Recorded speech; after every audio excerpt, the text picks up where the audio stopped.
So welcome student. हम procrastination का जो हमारी सीरीज चल रही थी उसको एक्सटेंड करेंगे। आज लास्ट बट वन वीडियो रहेगा, कॉजेज ऑफ प्रोक्रेस्टिनेशन, जो हमने पीछे देखे उसको कंटिन्यूशन में, और जो लास्ट वीडियो रहेगा उसमें हम उसको क्लोज करेंगे। मतलब अब हमको प्रोक्रेस्टिनेशन को तो छोड़ना ही है, ठीक है। उसके पहले जो कल एक न्यूज़ आई है वो न्यूज़ के बारे में अपडेट देना चाहूँगा। वैसे मैंने कमेंट किया है कि सीबीएसई ने अपना डेट शीट जो है डिक्लेयर करी है 10th और 12th के लिए। सो 12th हमारे लिए इम्पोर्टेंट, जेई नीट वालों के लिए 12th इम्पोर्टेंट है। तो वो जो एग्ज़ाम उन्होंने बोली वो 26 अप्रैल से शुरू होगी। ये एकदम शॉकिंग न्यूज़ है, बिकॉज 26 अप्रैल काफ़ी फार अवे है यहाँ से, और उसमें दो जगह नुकसान है। एक तो 10th के बच्चों को नुकसान है, क्योंकि 26 अप्रैल से चालू होगी तो उनका जो नया सेशन रहेगा, जो भी एंट्रेंस की प्रिपरेशन रहेगी, वो सीधे जून में चले जाएगी। मतलब 2 महीने का उनका लॉस है 10th के स्टूडेंट का।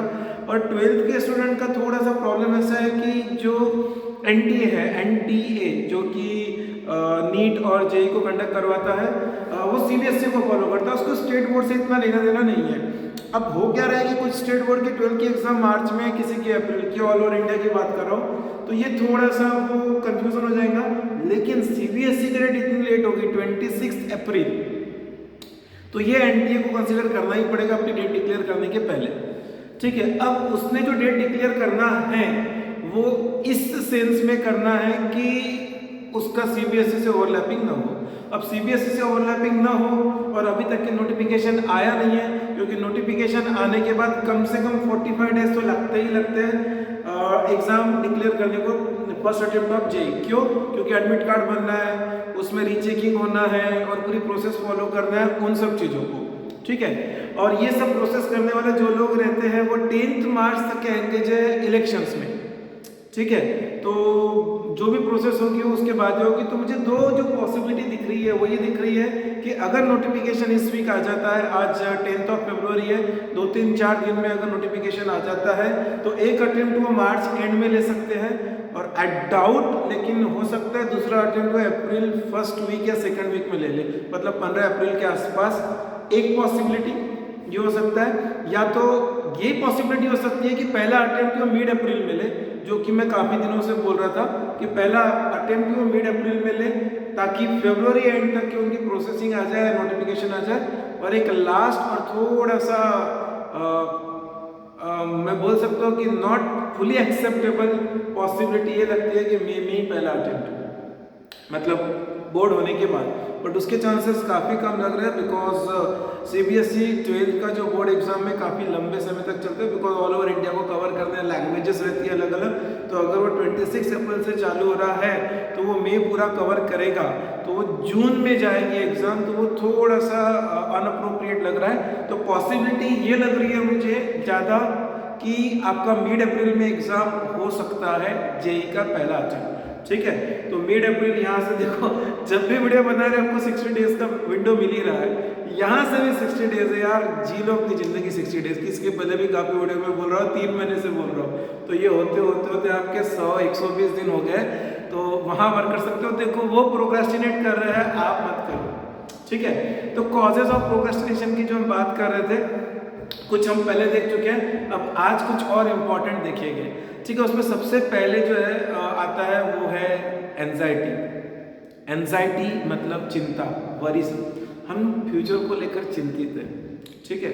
हम फ्यूचर को लेकर चिंतित हैं, हमारा फ्यूचर ऐसा लग रहा है हम कर पाएंगे नहीं कर पाएंगे नहीं कर पाएंगे। तो हम क्या चाह रहे थे, वो 2-3 पॉइंट क्लब हो गए यहाँ पर। हम क्या चाह रहे हैं कि यार ये मैं कर ही नहीं पाऊंगा, तो करूँ ही क्यों, बिकॉज इसका जो एंड रिजल्ट है वो मुझे मालूम है कि मेरे से नहीं होगा, मेरे से नहीं होगा, तो मैं करूँ ही क्यों। कम से कम आगे बोलने को तो होगा कि मैंने तो वो पहले छोड़ दी थी। लेकिन कहीं ना कहीं वो चिंता चिंता चिंता हमारे दिमाग में आ रही है, उसका असर हमारे हेल्थ पर होता है, ठीक है। तो वो जो चिंता है, वो जो एंजाइटी, आजकल जो डॉक्टर्स हैं, मेरे कुछ डॉक्टर्स फ्रेंड्स हैं, तो उनसे जब मैं बात करता हूँ तो वो भी बताते हैं कि जो पेशेंट आ रहे हैं उनमें जो सिम्टम्स दिख रहे हैं वो एंजाइटी के ज़्यादा दिख रहे हैं, ठीक है। अब वो जो जो जो अब पेशेंट आ रहे हैं, मे बी वो जो बात कर रहे हैं वो बात कर रहे हैं यंग पेशेंट के, स्टूडेंट की, ठीक है। तो चिंता उनको रिलेटेड विद द स्टडी, ठीक है। करने की इच्छा बहुत है, ठीक है, लेकिन हम स्टार्ट कहाँ से करें? किक मिलना जरूरी है, वो किक ही नहीं मिल रहा है, ठीक है। अब किक क्यों नहीं मिल रहा है? क्योंकि हमने अपने आप को चारों ओर से इस तरह से घेर के रखा है इन सब चीजों से कि हमारे अंदर निगेटिविटी ज्यादा है, ठीक है। एक पॉजिटिव रीजन नहीं मिल रहा है कुछ करने का, लेकिन निगेटिव रीजन से हम भरे हुए, नहीं करना नहीं करना नहीं करना, ठीक है। तो ये जो है एंजाइटी, स्ट्रेस, डिप्रेशन, ये तीनों लिंक है। ये डिग्री के हिसाब से एंजाइटी नीचे की डिग्री, स्ट्रेस थोड़े ऊपर की, और डिप्रेशन तो फिर डिप्रेशन है, ठीक है। तो डिप्रेशन में हम टोटली ऑफ ट्रैक हो जाते हैं, ऑल दैट। ये जरूरत ही नहीं है इन सब चीज़ों के बारे में सोचने की, इन सब चीज़ों के बारे में सोचने की जरूरत ही नहीं है। तो कहने का मतलब क्या है कि हमें हमारे जो टास्क है उसके ऊपर टोटली फोकस करना है, ठीक है। किसी भी टाइप की एंजाइटी की जरूरत नहीं है। वही जो लास्ट वीडियो में बताया था, एम, गोल, टास्क, ठीक है। यहाँ पर हम थोड़े से रुक जाते हैं, और वो गोल ही इतना बड़ा है, पॉसिबल नहीं है। लेकिन छोटा गोल तो हम अचीव कर सकते हैं ना। हम ये छोटे छोटे गोल जब अचीव करेंगे तो ऑटोमेटिकली एक समय ऐसा आएगा कि वो जो गोल बड़ा है हमारा, IIT पवई, ठीक है, हमारा गोल है IIT पवई, वो भी पास दिखेगा। जो अभी right now at sun's distance दिख रहा है वो हमें एकदम काफ़ी पास दिखेगा, क्योंकि हमने उसको ब्रेक कर दिया छोटे छोटे पार्ट में। ये बहुत जरूरी है, ठीक है। मैं यहाँ पर एक स्टोरी सुनाना चाहूँगा। स्टोरी इसलिए क्योंकि ये सब चीज़ें कैसे पॉसिबल है, ये सब चीज़ें कैसे पॉसिबल है, ये एक्चुअली देखो इन सब का एक ही क्रक्स है। वो क्रक्स है कि हमारे ऊपर ही कॉन्फिडेंस नहीं है। अगर हमारे ऊपर कॉन्फिडेंस आ जाए तो हम ये सब चीज़ें हमारे लिए लिटरली चिल्लर हो जाएगी। हम आसान है, ठीक है मैं कर लूँगा, कोई तकलीफ नहीं है, ठीक है। तो हमारे ऊपर कॉन्फिडेंस आने के पीछे देखो चीज़ें लिंक्स है एक दूसरे से। उसके पीछे का एक रीज़न है कि हमारे एथिकल वैल्यूज ही बहुत लो है।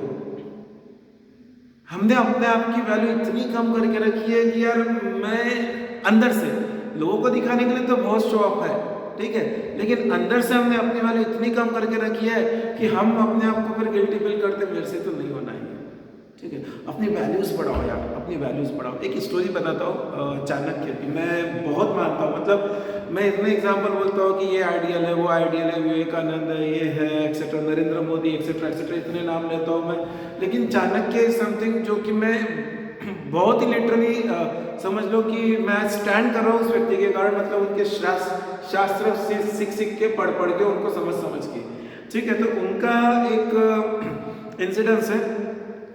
तो वो देखो, वो एक्चुअली देखा जाए तो चंद्रगुप्त मौर्य की डायनेस्टी बहुत बड़ी थी, उनके वो प्रधानमंत्री थे चाणक्य को बोले सिवा चंद्रगुप्त मौर्य पूछे सिवा कोई काम नहीं करते थे। लेकिन चाणक्य का यह कहना था, मैं वो एक सन्यासी, तो सन्यासी महल में नहीं रहता, वो जंगल में रहते थे, एक कुटी के अंदर, ठीक है।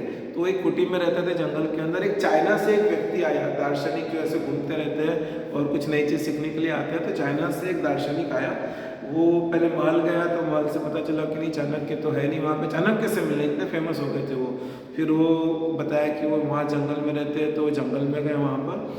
तो अंदर गए तो चाणक्य जी कुछ कर रहे थे, तो कुछ लेखन वर्क कर रहे थे, लिख रहे थे कुछ, ठीक है। और उस समय तो लाइट वाइट नहीं थी, ठीक है, व्हाट्सअप इंस्टाग्राम कुछ रहता नहीं था उस समय। तो चाणक्य जी ने क्या किया कि उनका एक वो जो लैंप रहता है ना, लैंप वो चालू था, तेल से चलता है वो दिया, तो वो चालू था। तो उन्होंने काम किया, इसको ये जो व्यक्ति आते हैं इनको बैठने को बोला, ये 15 मिनट यहाँ पे बैठे। फिर वो उनका काम खत्म हुआ तो उन्होंने क्या किया, वो दिया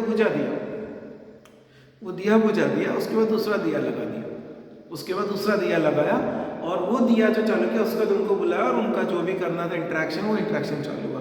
तो he was shock, he asked Chanakya that Chinese person कि सर, बोले आपने ये क्या किया, बोले क्या फ़र्क पड़ा, ये दिया चेंज करके वो दिया लगाया।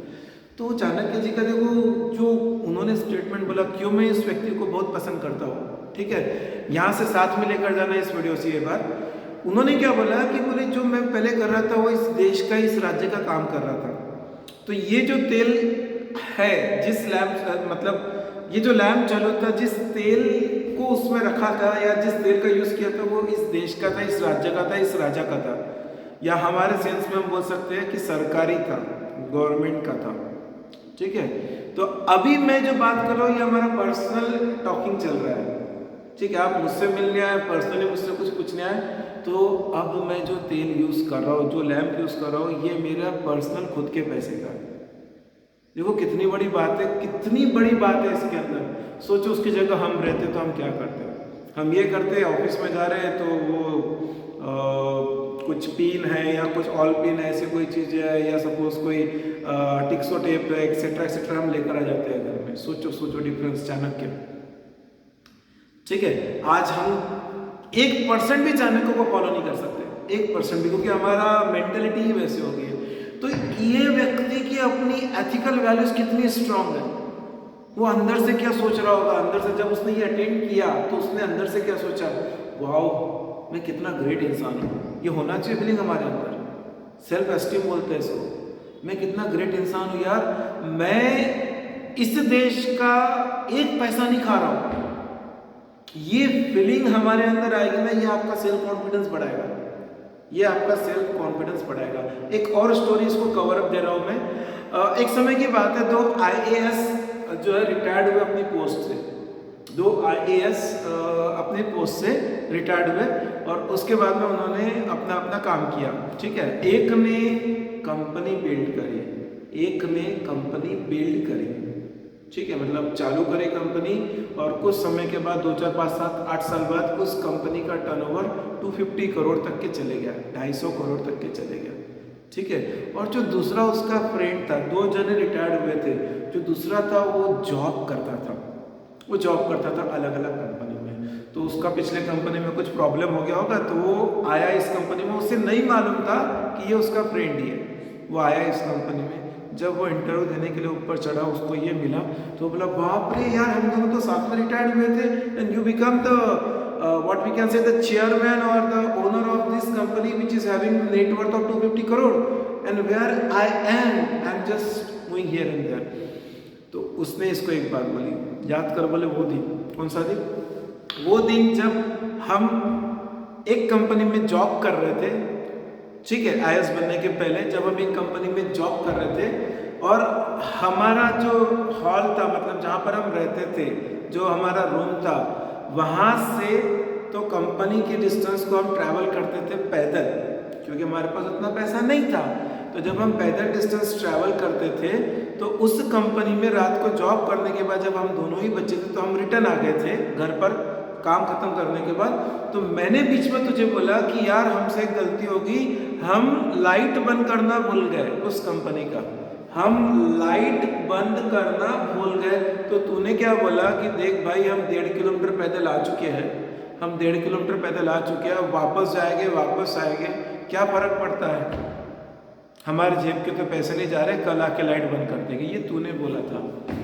लेकिन मैं गया, तू नहीं गया, मैंने लाइट बंद करके आया, क्योंकि उस समय भी मैं उस कंपनी को अपनी समझता था, इसलिए मैं लाइट बंद करने गया, मैं उसे अपनी समझता था। ये एथिकल वैल्यूज है।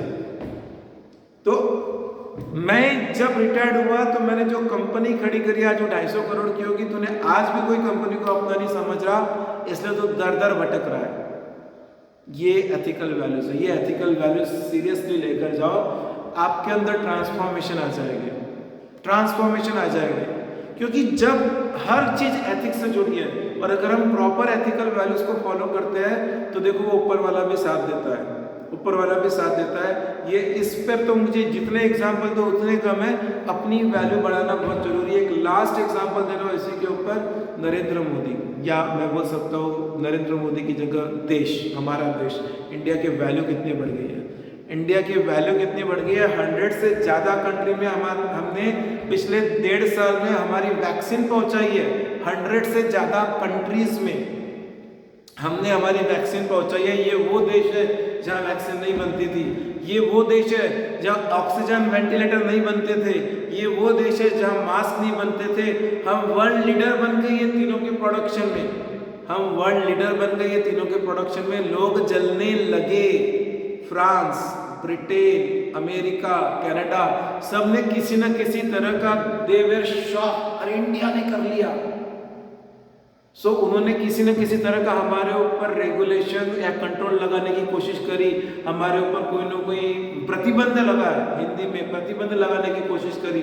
नरेंद्र मोदी रिटेलिएट करा, ठीक है तुम हमारे ऊपर प्रतिबंध लगा रहे, हम भी लगाएंगे, हम भी लगाएंगे। अमेरिका को चैलेंज करने वाला देश का पहला प्रधानमंत्री। वैल्यू बढ़ गई है, वैल्यू बढ़ गई है। अमेरिका को भी समझ में आ गया भैया इंडिया इंडिया नहीं रहा जो एक समय था, अपनी वैल्यू बढ़ाओ। हर किसी की वैल्यू है, उस वैल्यू के ही चक्कर में हम पीछे हैं। बाकी ये जो भी प्रोक्रेस्टिनेशन वगैरह चल रहा है ये सब क्लियर हो जाएगा। अपनी वैल्यू बढ़ाओ, अपना लेवल बढ़ाओ। नेक्स्ट कॉज ऑफ प्रोक्रेस्टिनेशन, इनडिसिजिवनेस मतलब डिसीजन नहीं लेना। क्यों नहीं लेना? क्योंकि मेरे पास 5 ऑप्शन है, इतने सारे ऑप्शन में क्या डिसीजन लूं? ये लूं, वो लूं, क्या लूं? ठीक है, टू मेनी ऑप्शंस। तो काफ़ी वीडियोस में काफ़ी मोटिवेशनल स्पीकर कहते हैं हमेशा, अरे यार you should always have plan B. यार क्रिकेट में तो प्लान बी होना चाहिए, अगर कोई आउट हो गया तो फिर किसको भेजना? Plan B. ठीक है, हर जगह लाइफ में प्लान बी नहीं होना चाहिए। कभी कभी लाइफ में अगर प्लान बी रहता है तो हम प्लान ए पर काम ही नहीं करते हैं, हमारे दिमाग में हमेशा रहता प्लान बी है। इनडिसिजिवनेस का मतलब है कि हम डिसीजन लेने में सक्षम नहीं है, हम डिसीजन नहीं ले रहे क्योंकि हमारे पास ऑप्शंस ही बहुत अवेलेबल है, 5, 6, 7, 8, 10। ठीक है, ये नहीं तो वो नहीं तो वो। मैं यहाँ पर अपना व्यू रखूँगा कि ठीक है भाई आपके पास ऑप्शन ज़्यादा है तो कम से कम वो जो ऑप्शंस है वो ऐसे रखो जो क्लोज हो। ठीक है, अब वो कैसे ऑप्शन? हमारे बच्चों के कंटेस्ट में तो मैं जेई कर रहा हूँ, ठीक है, अब कोई रीज़न से मेरा जेई नहीं हो रहा है, फॉर एग्जाम्पल मैं तो बोल ही रहा हूँ कि जेई हो नहीं सकता, आज भी 60 दिन है, 60 दिन में धमाका कर सकते हैं, टेक माय वर्ड 99.9% ला सकते हैं। ठीक है, तो मैं जेई नहीं कर पाऊंगा, ठीक है, तो मेरे पास ऑप्शन क्या है? उसके इक्विवेलेंट, उसको कॉम्पीट कर सके ऐसी कौन सी एग्जाम है, क्या मैं वो कर सकता हूँ? बिटसेट, हाँ मैं वो कर सकता हूँ। ठीक है, अब उसकी जगह हम सीधे कोई स्टेट लेवल की सीईटी से कंपैरिजन करेंगे तो फिर वो गलत हो जाएगा। वो प्लान भी ठीक है बिटसेट, लेकिन एकदम plan C, plan D, plan E आ रहा है तो कोई मतलब ही नहीं। ठीक है, तो हमारे पास इतने सारे ऑप्शंस हैं तो हमने कोई डिसीजन नहीं लिया। मैं बोल रहा हूँ कि मत ही रखो ऑप्शन यार। एक किसी वीडियो में मैंने बोला भी था, वो कोई बोलता था कोशिश करने वालों की हार नहीं होती, तो कोशिश का ऑप्शन ही मत रखो, एक ही टारगेट है, बस मुझे वही टारगेट अचीव करना है, दैट्स इट। और डिसीजन लेना सीखो। डिसीजन अगर आप लोगे तो सिर्फ मैं पढ़ाई से रिलेटेड नहीं है, सभी चीज़ों में बोल रहा हूँ कि लाइफ में बहुत आगे बढ़ोगे। हम डिसीजन ही नहीं ले पाते। मैंने ये डिसीजन लिया तो क्या होगा, पहले ही थिंकिंग, ठीक है, वो डोपामाइन सीक्रेट होना चालू हो गया, क्या ओवरवेलमिंग रिस्पॉन्स आने चालू हो गया हमको, अरे ऐसा किया, सोचना चालू हो गया, ऐसा किया तो कैसा होगा, फिर लोग क्या बोलेंगे, हम सेल्फ वैल्यूएशन करना चालू कर देते हैं फ्यूचर में। ये चीज़ मैं कर रहा हूँ, 4 जनों को पता चला और ये चीज़ में मैं सक्सेसफुल नहीं रहा तो वो क्या बोलेंगे? फियर ऑफ फेल्यूर, अगर इस अटेम्प्ट में मैं फेल हो गया तो वो क्या बोलेंगे? अरे थॉमस एडिसन भी फेल हुआ था, टंगस्टन का जो मेटल मिला था बहुत लेट मिला था, बंदे के आसपास ऐसा कोई था ही नहीं सिनेरियो कि वो बोले कि भाई लोग क्या बोलेंगे। अब लोग ये बोलते हैं कि बंदे ने 193 पेटेंट मारा, 193 पेटेंट है उस बंदे के नाम पर, थॉमस एडिसन। लोग क्या बोलेंगे सबसे बड़ी बीमारी है, बिल्कुल लोगों का मत सोचो। फिर से एग्जांपल देता हूँ, नरेंद्र मोदी, क्या डिसीजन लेता है बंदा, क्या डिसीजन लेता है। ऐसे डिसीजन लिए जो इंडिया के 70 साल के 75 साल के सो कॉल्ड इंडिपेंडेंस में किसी ने नहीं लिया। ये डिसीजन ने उस इंसान को, अभी जो लेटेस्ट एक रैंकिंग आई है वर्ल्ड के टॉप मोस्ट लीडर की, टॉप मोस्ट लीडर बना है, most preferred leader last 2 year से मोस्ट प्रिफर्ड लीडर। कहाँ स्टैंड करता था इंडिया, कहाँ स्टैंड करता था? ये इस बंदे की सोच, ये इस बंदे के डिसीजन, क्या डिसीजन लेता है वो। डिसीजन लो और उस पर एकदम स्टिक रहो, अड़ी करो हिंदी में। ये डिसीजन मैंने लिया, मैं इस डिसीजन को ओन करता हूँ। एक्सक्यूजेस नहीं, ऐसा नहीं, वो हुआ था इसलिए ऐसा हुआ तो वो हुआ, अरे क्या, मैंने डिसीजन लिया नरेंद्र मोदी जीएसटी लाना है, मैंने डिसीजन लिया नोटबंदी लाना है, पॉलिटिशियन बहुत सोच समझ के डिसीजन लेते हैं ताकि उनका वोट बैंक खराब ना हो। इसने अपने वोट बैंक को ही खराब किया। बीजेपी पार्टी से बिलोंग करते हैं नरेंद्र मोदी और उनका मोस्टली वोट बैंक व्यापारी लोग हैं, व्यापारी लोग हैं। नोटबंदी लाए, डिमोनेटाइजेशन लाए, सबसे तगड़ा झटका व्यापारियों को मिला, लेकिन वो उस समय देश के लिए जरूरी था क्योंकि पैरेलली जितनी हमारे देश की इकोनॉमी थी उतनी ही इकोनॉमी फेक नोट की बन गई थी Pakistan and all that countries के कारण। तो 500 और 1000 के नोट्स हटा के उन्होंने उनकी करेंसी को एकदम जीरो कर दिया। दम चाहिए था। वर्ल्ड ने देखा, देखो चाइना एक वर्ल्ड का सुपर पावर बन चुका है। बोल सकते हैं कि अमेरिका रशिया के बाद चाइना सुपर पावर है, ठीक है। अमेरिका भी घबराता है चाइना के साथ कुछ करने को, लेकिन शायद इतने में न्यूज़पेपर में या न्यूज़ कभी देखे होंगे तो दो नाम हमेशा सुने होंगे, डोकलाम एक, ठीक है। तो डोकलाम के अंदर चाइना को पीछे भेजा किसने? इंडिया ने। चाइना की हिम्मत नहीं है, ठीक है। डिसीजन एक बहुत समय से इंडिया में तकलीफ चल रही थी कश्मीर को लेकर, आर्टिकल 370, ठीक है। आर्टिकल 370 को कोई हाथ नहीं लगाता था। इस बंदे ने 2019 5 अगस्त को आर्टिकल 370 को अबॉलिश कर दिया। कॉन्सिक्वेंसेस क्या हो गए उसके, मैं आ रहा हूं।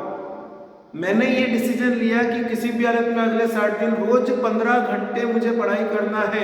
कॉन्सिक्वेंसेस क्या हो गए ये मैं आज से सोच के हूँ। 15 घंटे अगर मैं स्ट्रेट चेयर के ऊपर बैठ के पढ़ाई करूंगी तो मेरी पीठ दुखेगी, तो उसके लिए मुझे एक्सरसाइज करना जरूरी है। आर्टिकल 370 को एबॉलिश करेंगे तो कश्मीर में क्या रिएक्शन होगी, तो उसके लिए कश्मीर में प्रॉपर अरेंजमेंट करना जरूरी है। कोई भी बिल पास होता है तो दोनों जो हमारी Rajya Sabha Lok Sabha upper house lower house वहां से पास करवाना है। कैसे पास कराएंगे? हमारे पास तो लोकसभा में बहुमत है, राज्यसभा में बहुमत नहीं है, तो सबसे पहले राज्यसभा से ही पास करवाया। कभी आऊंगा नरेंद्र मोदी पर। डिसीजन लिया, डिसीजन को ओन किया। आज वर्ल्ड में क्यों नंबर 1 पोजीशन पर वो व्यक्ति, क्या बैकग्राउंड से आया था? सिर्फ अपनी वैल्यू कैसे बढ़ाना ये आना चाहिए। वैल्यू बढ़ाई इंडिया की पूरे वर्ल्ड के मैप पर, और डिसीजन लिया, उसको ओन किया। आप डिसीजन आज ले लो 10 फरवरी के दिन कि नहीं, कुछ भी हो जाए मुझे वो कॉलेज चाहिए ही चाहिए, मुझे वो कॉलेज चाहिए, उसके लिए कितनी मेहनत करना पड़े मैं करूंगा। मैं आपके सामने हमेशा एग्जाम्पल नरेंद्र मोदी का ही रखता हूँ, ठीक है। बहुत हम्बल बैकग्राउंड से वो बंदा, बहुत हम्बल बैकग्राउंड से, लेकिन आज जिस मुकाम पर पहुंचा है वो अपनी मेहनत, अपनी लगन और देश के प्रति समर्पण, बस उस पोजीशन पर पहुंच गया। आपको क्या करना है? आपको करना है मेहनत, अपने सेल्फ बन जाओ यार, सेल्फिश बन जाओ, पूरा सेल्फ सेंटर हो जाओ, बस अपने बारे में सोचो। कुछ नहीं हो, बकवास है, सेल्फिश नहीं होना, हर कोई सेल्फिश रहता है। अपना फ्यूचर, ठीक है, ड्रीम, अपनी फैमिली, मुझे मेरी मम्मी, मुझे पापा, मेरे पेरेंट्स को क्या फील होगा जब मैं ऐसा अचीव कर लूँगा या कर लूँगी। पेरेंट्स से बढ़ के कोई नहीं होता, ये बात समझ के चलो। वो आजकल के यंग जनरेशन, टीन एज जो चल रही है आप लोगों की 12-13 से लेके तो 19 एंड ऑल दैट टिल, वो आते हैं, अलग अलग हार्मोन सीक्रेट होते हैं, ठीक है। उसके ऊपर एक वीडियो आने वाला है फ्यूचर में, लेकिन वो कोई फायदा नहीं उस चीज़ में। जो पेरेंट्स हमारे लिए बचपन से करते हैं वो कोई नहीं करते। बात ध्यान में रखना, हमको हमारा बचपन याद नहीं रहता,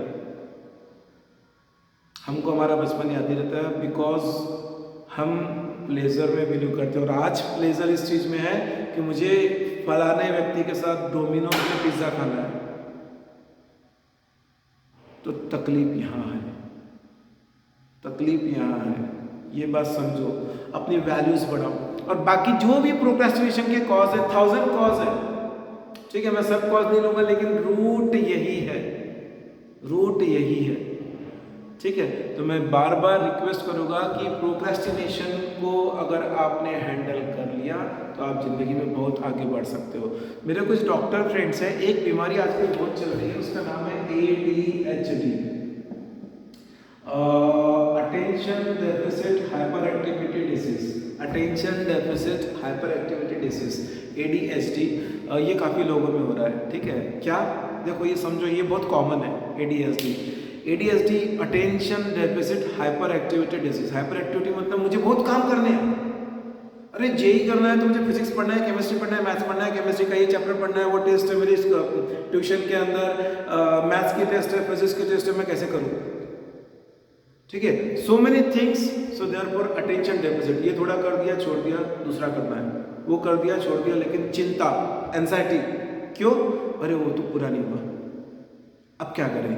वो मैथ्स का कर लिया तो अरे केमिस्ट्री का तो पूरा हुआ नहीं। और ये जो ADHD है उसके चक्कर में हम प्रोक्रेस्टिनेशन, जान दो छोड़ो, अब नहीं होना है हमसे। ठीक है, तो जो लास्ट वीडियो रहेगा उसके अंदर जो भी कॉजेज है उस कॉजेज के लिए हमने क्या वर्कआउट करना चाहिए, बेस्ट अप्रोच क्या है, उसके ऊपर हम डिस्कस करेंगे। 1000 कॉजेज हो सकते हैं और ठीक है, मैं उस पर जाने वाला नहीं हूँ क्योंकि कुछ कॉजेज ऐसे हैं जो पॉजिटिव भी है, और एक कॉज ऑफ प्रोक्रेस्टिनेशन तो मैं खुद करता हूँ। अब वो कॉज है या पॉजिटिव वे भी है, वो हम सोच सकते हो, वो है परफेक्शनिस्ट। मेरा हमेशा रहता है कि मैं परफेक्ट करूँ कोई भी चीज़ को। अब अगर इस चीज़ को हम प्रोक्रेस्टिनेशन से कोरिलेट करें, यार वो चीज़ परफेक्ट होनी चाहिए, ठीक है, अब वो परफेक्ट नहीं हो रही है ना, वो परफेक्ट नहीं हो रही तो छोड़ दो उस चीज़ को करना। ठीक है, मैं बहुत ज़्यादा इस चीज़ को कंसर्न करता हूँ कि कोई भी काम परफेक्ट होना चाहिए, मेरा हर जगह डिसिप्लिन रहता है। ठीक है, तो ये पॉजिटिव भी है, कहीं कहीं भी प्रोक्रेस्टिनेशन भी करता है, लेकिन ये ज़्यादा पॉजिटिव है क्योंकि हम वो काम ऐसे ही होना है, ये एक अपना हमने बना लिया तो हम जी जान लगा देंगे उस काम को वैसे ही करने के लिए। कहीं कहीं ये प्रोक्रेस्टिनेशन में कन्वर्ट हो जाता है, यार वो होना ही नहीं है, जान दो ना, छोड़ो। ठीक है, बट ओवरऑल जो भी रूट कॉज है प्रोक्रेस्टिनेशन के, मैं 2 पॉइंट जो यहाँ पर डिस्कस किया, एक तो अपनी वैल्यू बढ़ाओ, self value, self ethics increase करो अपना। सेल्फ एथिक्स के जो 3 एग्जाम्पल मैंने दिया, अगर आपने अपने आप के लेवल को ऊंचा किया तो ये जितने भी कॉज ऑफ प्रोक्रेस्टिनेशन है, आपका डिस्ट्रैक्शन है, सब खत्म हो जाएगी, सब खत्म हो जाएगी। ठीक है, क्यों शिकागो के उस 1893 में जो स्वामी विवेकानंद ने जो स्पीच दी थी उसके ऊपर थाउजेंड्स ऑफ बुक्स लिखी है, क्यों इतना बड़ा नाम हो गया स्वामी विवेकानंद का? क्योंकि उन्होंने अपने सेल्फ एथिक्स रखे थे, इंडिया को उन्होंने जो एक्सप्लेन किया था। वो एक इंसिडेंट स्वामी विवेकानंद का बोल के मैं क्लोज करूँगा। जो क्वीन एलिजाबेथ, ब्रिटेन की जो अनऑफिशियल ऑफिशियल जो भी है, प्रेसिडेंट का उनको दर्जा मिलता है, तो वो एक बार स्वामी विवेकानंद से मिले थे। तो उन्होंने देखा कि स्वामी विवेकानंद ने देखा कि हाथ मिलाते हैं, जब वो लोग हाथ मिलाते हैं, हम लोग थोड़ा सा सवीश टाइप से करते हैं, वो हाथ मिलाते हैं, तो वो हमेशा ग्लोव्स पहन के रहती थी, वो हमेशा ग्लोव्स पहन के रहती थी। और बेसिकली जब भी हाथ मिलाते तो ग्लोव्स, क्योंकि उनको ये था कि मैं ग्रेट हूँ, बाकी सब मेरे से नीचे है, कुछ उनके इन्फेक्शंस मुझे हो जाए एक्सेट्रा एक्सेट्रा। ठीक है, ये कुछ इंट्रैक्शन उन लोगों का चल रहा था, लेकिन हुआ क्या था अल्टीमेटली, एक इंसिडेंस ऐसा होता कि जब स्वामी विवेकानंद उनसे कोई रीज़न से मिलने गए थे तो कुछ उन्होंने बोल दिया था क्वीन एलिजाबेथ ने। तो स्वामी विवेकानंद ने, वो कुछ इंडिया के लेडीज़ को लेकर था, ठीक है, इंडिया के लेडीज़ को लेकर, तो एक्चुअली उन्होंने इमीडिएटली रिप्लाई किया उनको कि जो भी बोलना था, मिलॉर्ड या योर ऑनर, जो भी बोलना था, मतलब वो बहुत रिस्पेक्ट है ना उनको, क्वीन एलिजाबेथ वगैरह को, उनकी फैमिली को। तो उन्होंने बोला कि देखो आप जो बोल रहे हो वो आपके कंट्री में आप लोग लेडीज़ के साथ ऐसा बिहेव कर सकते हो, लेकिन हमारे कंट्री में हमारे लिए, हमारे कंट्री के जो लेडीज़ है वो हमारे लिए माता और बहन जैसी है, हमारे लिए माता और बहन जैसी है। सबसे पहले वर्ल्ड को माय मदर एंड सिस्टर बोलने वाले स्वामी विवेकानंद थे 1893 शिकागो केस में। ठीक है, तो उनके एथिकल वैल्यूज इतने ज़्यादा थे, वो क्वीन एलिजाबेथ ने जब वो इंसिडेंस देखा कि अब वो व्यक्ति का सोच कितनी ऊंची है, तो उन्होंने लिटरली उनको मतलब ऑनर किया और बेसिकली उनको बहुत हाई रिगार्ड दिया। बहुत हाई रिगार्ड में। ठीक है, तो अपने एथिक्स और अपनी वैल्यूज़ को ऊंचा रखो। कोई चीज़ आपको डरा नहीं सकती, धमका नहीं सकती। ज़िंदगी में जो भी गोल आपने सोचा वो आपके अचीव होगे, मतलब होगे। ठीक है, थैंक यू वेरी मच।